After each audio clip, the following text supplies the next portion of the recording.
Dhulivandan special chicken curry करूयात। तर आमच्या इकडे धुलीवंदनला मटन करी किंवा चिकन करी केली जाते। तुम्ही सुद्धा एकदा नक्की करून बघा। तर पहिल्यांदा काय करायचं आहे, कढईमध्ये 1 चमचा तेल गरम करण्यासाठी ठेवायचं आहे। गरम झाल्यावर त्याच्यामध्येच एक मध्यम आकाराचा बारीक कापलेला कांदा, हळद आणि मीठ टाकायचं आहे। व्यवस्थित छान परतून घ्यायचं आहे। कांदा परतले की त्याच्यामध्येच 500 ग्रॅम चिकन घेतलं आहे। चिकन स्वच्छ धुवून घेतलं आहे। आता चिकन आपल्याला या फोडणीमध्ये टाकायचं आहे। व्यवस्थित मिक्स करून घ्यायचं आहे।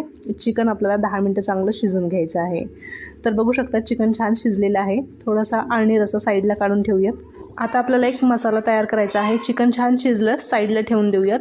ताव्यावर 3 ते 4 खोबऱ्याचे तुकडे, 1 मोठा चमचा फुटाणे, 1 मोठा चमचा धने आणि 3 ते 4 लवंग, 3 ते 4 मिरी, 2 विलायची आणि दालचिनीचा तुकडा, 1 छोटा चमचा जिरं आपल्याला हे छान खमंग असं भाजून घ्यायचं आहे।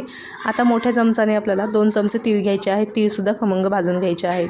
भाजून झालं की मसाला थंड करून घ्यायचा। मिक्सरमधून पाणी न टाकता वाटून घ्यायचं आहे। आज रविवार आहे आणि सगळे मुलं बाहेरच खेळत आहेत, त्याच्यामुळे आजूबाजूचा आवाज खूप येत आहे, खरंच सॉरी हां। त्याच ताव्यामध्ये 2 मध्यम आकाराचे कांदे, 10 ते 12 लसूण पाकळ्या, 1 इंच आल्याचा तुकडा, थोडंसं तेल टाकून भाजून घ्यायचं आहे। वाटण तयार झालेलं आहे। आता फोडणी देण्यासाठी 3 ते 4 चमचे तेल कडकडीत गरम करून घेतलं आहे। त्याच्यामध्ये 1 तेजपत्ता आणि तयार कांद्याचं वाटण टाकायचं आहे। व्यवस्थित परतून घ्यायचं। परतून झाल्यावर त्याच्यामध्येच पोहे खातो त्या चमचाने 1 चमचा लाल तिखट, 1 चमचा कांदा लसूण मसाला हे टाकून पुन्हा आपल्याला छान परतून घ्यायचं। त्याच्यामध्ये तयार केलेला मसाला टाकायचा। पुन्हा छान तेलामध्ये मसाला परतून घ्यायचा।